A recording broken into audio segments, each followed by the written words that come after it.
Hi y'all, it's Charlene from the Craftyartshack, and we're back here today with another awesome video. So let's get to the craft desk and get started. Let's go. Okay, first of all, to make this little miniature table, we're going to cut a 5-inch piece of wood off of one of these Dollar Tree planks, and these are the ones that usually come 6 or 5 to a pack. We're going to draw a line, cut it off, and then what we're going to do is we're going to find the center of this board.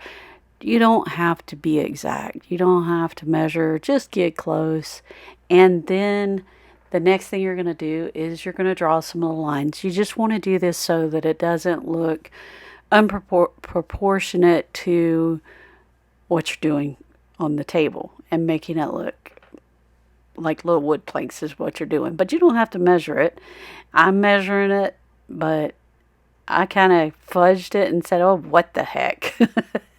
And just moved it over and measured it what I measured the other ones. And so I'm going to take and put my little square on all my little lines and make me some straight lines so that I can do the next step. Yeah, so let's do this next step.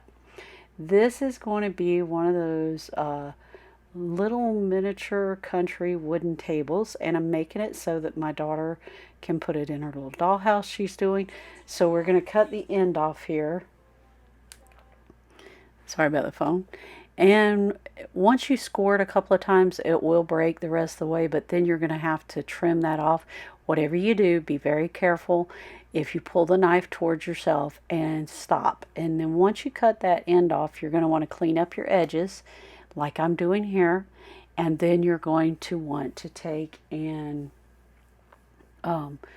I'm going to score each one of my little lines, because I'm going to go back in there and I'm going to make them have some depth to them. So that's what you're going to see me do here. So I'm going to get really close, and what I'm doing, and you want to be very careful when you do it. First you score your line, then you're going to lay your knife to the side, and you're going to score again right on it, and it pulls a little piece of wood out, and that's going to give it the appearance of making a wood plank. And you're just going to do that to all the little lines. The next thing I'm going to do is I'm going to take my knife and I'm going to go in here. Sorry about moving everything around. I'm still learning how to get everything where I want it with my camera set up so that it moves smoothly. And what I'm doing is I'm making little pits in this, and I'm pulling little pieces out and making it look like actual wood grain would look if you were doing little wooden planks. And we're going to do this all over the table. And the next thing I'm going to do is take my little finger sander and sand this down so that I don't have any splinters or anything that's going to catch. And I'm going to kind of round the corners of the table and everything to make it look more authentic. Yeah, that's what I'm doing. Now it's time to make some little legs for our table. So I'm trying to get everything in camera shot for you and get it to where the camera is focused on one specific place. So I've got these little pieces of wood. They came in some craft stuff I had, and I just save everything because that's me. So I'm going to cut some pieces here, and I think I'm going to write it down in a few minutes, but if I don't, I'll put it in the description box. But I'm going to cut 2 pieces at 2 3/4, and then I'm going to cut that. Now when you're cutting this little, it's like really soft wood. I've seen it in the, like in Michael's and stuff. You're going to get a little chunk out like that.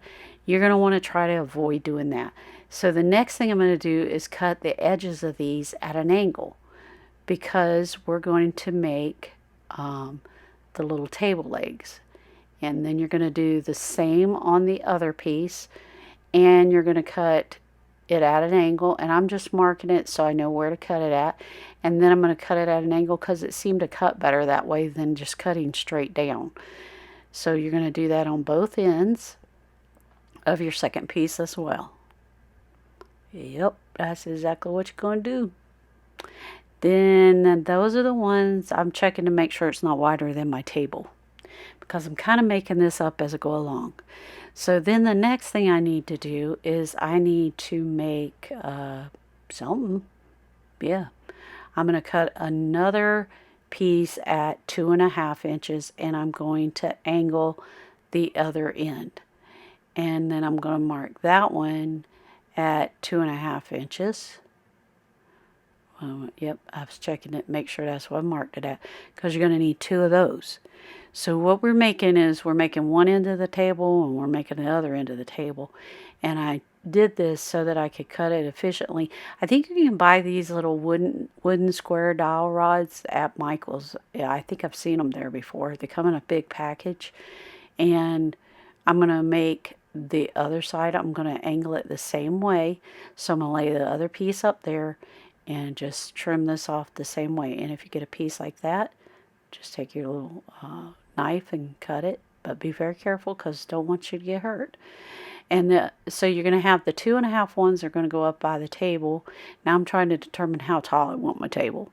I think I made it a little tall, but it is what it is. It's made already. So if you want it shorter, don't do these measurements. The next thing I'm going to do is make 2 pieces at 2.25. And I'm going to cut those. And then my daughter actually has a table like this in her house. One of my other daughters does. And I just think it's a cute country table. And so that's what I wanted to do. I'm trying to really not make this where it's got that little piece missing. So you may have to get your little finger sander out to work on that. And then, yeah, I know that piece is way too long. All right, so here you go. These are all the measurements of all the pieces you need and how many you need of each piece. So you need 1 at 3.5. You need 2 at 2.25 inches. Then you need 2 at 2.75 inches. And that's going to be your bottom of your table leg. And then you're going to need 2 at 2.5 inches, and that's going to be the bottom of your table leg. Oh no, you'll see them in a minute. I don't know why I wrote the B there. Anyway, that's the size you need. Then you need 1 at 1 5/8, or 4 at 1 5/8, and 4 at 1.25. Don't ask me what the B was for. I don't remember. Okay, here we go. We're going to put the table legs together. Now, this is what you want to do. You want to take, on the ones that got 2 of, one goes on one side, one goes on the other side. So you're going to take, and you are making your shorter pieces, your longer, yeah. You understand what I'm telling you? So anyway, you're going to take the longest one, put it on the bottom. Then you're going to take your straight one and put it in the middle. And then you're going to take your next longest one and center it on the top. And then once you get that there, then you're going to go, and I'm using wood glue on all of this. So you are going to need to let this dry overnight. Now I'm putting glue on both edges of this, and then you stick it in there. Now these are the shortest pieces you have of all of them. Now, this isn't going to line up exactly perfect, but it's good enough for me. And she'll like it for her dollhouse, so it is what it is. And so now you're going to take your next longest pieces, and those are going to go on from the bottom end to the top. Now, you're going to repeat this one more time, doing the same exact thing, and you're going to put that on the other leg. You're going to make the other leg, and that's one leg for your table. And then you're going to repeat it again for the other side. Now, if I had this to do again, I would do my legs first, then I would make my tabletop. That would give my legs time to dry. Then I wouldn't have to wait to do the legs onto the table like I did. So what you see me doing here is I am taking some acrylic paint that is in a chocolate color. It doesn't matter what chocolate color. And then you're going to water it down if you can get your water bottle to work. Evidently mine wasn't working. So I'm going to try one more time. Nah, it still ain't working. And I played with this thing for a while, and I was like, this is a brand new bottle. It's supposed to work. I finally give up and just dump the water in there. Yep, that's what I did. So anyway, you're going to take your water and you're going to mix this up until it's really thin. And now you have a stain that you can use to put on your little tabletop. So when you're putting this on your tabletop, you want to be really careful because see how one of my boards is darker than the other? If you don't mind that look, that's okay. But I was trying to get them all to be the same color. And when I first started out, I grabbed it where all the dark paint was and not so much water. And so I had to go back and kind of adjust that and blend it until I got it to look like I wanted it to. And where you dug your little what do you call it, the holes and stuff like that, and where you've got some of that pits that you made in the wood, you'll want to put a little bit more stain there so that it kind of looks like it's authentic, you know, and that stain gets darker right there in those spots. And then you see how I just kind of kept working with it until I kind of got it to where everything looks the same across the top of the table. And I also do the bottom of the table. Don't ask me why I'm doing it right now because really I should be waiting. But that's the impatient crafter in me. I love doing crafts, but I want to do it and do it now. I don't want to wait. So this is really challenging me to be more patient. Yeah, that's what it is. It's challenging me to be more patient. Now I'm going to take my little legs. Oh, and you got to cut one long one for, oh, I guess the B stood for base because that one long one is going to be what you attach your two legs together with so that it stays standing up. Now I did whitewash these legs. Evidently I did not save the footage from that. So I'm going to take and put that together, let it sit here and dry, and then I'll come back to it and put the top on it. Now, it didn't have enough white paint on it like I wanted it to, so I went back in there after this dried, and I am going to coat it with one coat of Rust-Oleum Linen White Chalk Paint. And here it is, all dried. And now the next thing I'm going to do, now you don't want to put glue where you're going to put your tabletop on because you want to get the best adhesion possible. And this is wood glue, and so I'm going to put that on there. And then I'm going to set my little tabletop on there. And I'm going to let it dry, and I'm going to turn it over and make sure that I have it centered. And this thing turned out so cute, you guys. I love it. And then after that, after it sat overnight and dried, I went out and got my UV resin because I couldn't find my polyurethane, so I'm going to take my UV resin and put it over the top of it. You do not have to use UV resin. You do not have to use resin at all. You can use whatever top coat you want. I just wanted it to be shiny, and that's the reason why I am taking this and putting it on, and I'm spreading it really thin with a popsicle stick because it doesn't need to be really thick. I just wanted it to have a shiny coat on the top like you see, like I saw on my daughter's table.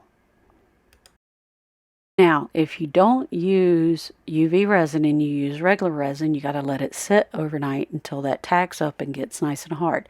If you're using UV resin, you can take a UV light and put it over it, and it will cure it really quick. So I'm going to have to move it a couple of times, probably about 2 or 3 times down the table, and then the table will be finished. So we'll see the rest of this at the final reveal. Now at this time we'd like to thank our subscribers. We love you bunches. We appreciate everything you do for this channel. All the liking, the sharing, and the big thumbs up, and having conversations with us through the comments. We really enjoy all of that, and we appreciate you so much. Thank you, thank you, thank you. We wouldn't be a channel if it wasn't for y'all watching. And so we just want to give you a big thanks. Now here we go with the final reveal. Here it is all finished. Isn't this absolutely adorable? Now I'm going to make the chairs to go with it and put it in. I'm going to give it to my daughter to put in her little doll house that she's redoing for her girls. Now, as y'all all know, Beth and I opened a booth over in Avalia Mall back in June, and now we are now carrying Dixie Belle chalk mineral paints. Here is our display in our booth, and we sell the silk line as well as the chalk mineral paints. So if y'all need any paints, get in touch with us. Our emails are going to be in the description box below, so get in touch with us. If you're here in Jacksonville, come visit us because we'd like to see you. And we're always there on Mondays working. Right down from our booth is located this wall, and it carries the whole line of chalk mineral paints along with some of the other products that Dixie Belle carries. So come check us out. We'd love to see you. Just turn out awesome. So you guys, if you like this content, subscribe, hit that notification bell, and give us that big thumbs up because it really helps our channel out. And we'll see you in the next episode of the Crafty Art Shack. We'll see you later. Bye.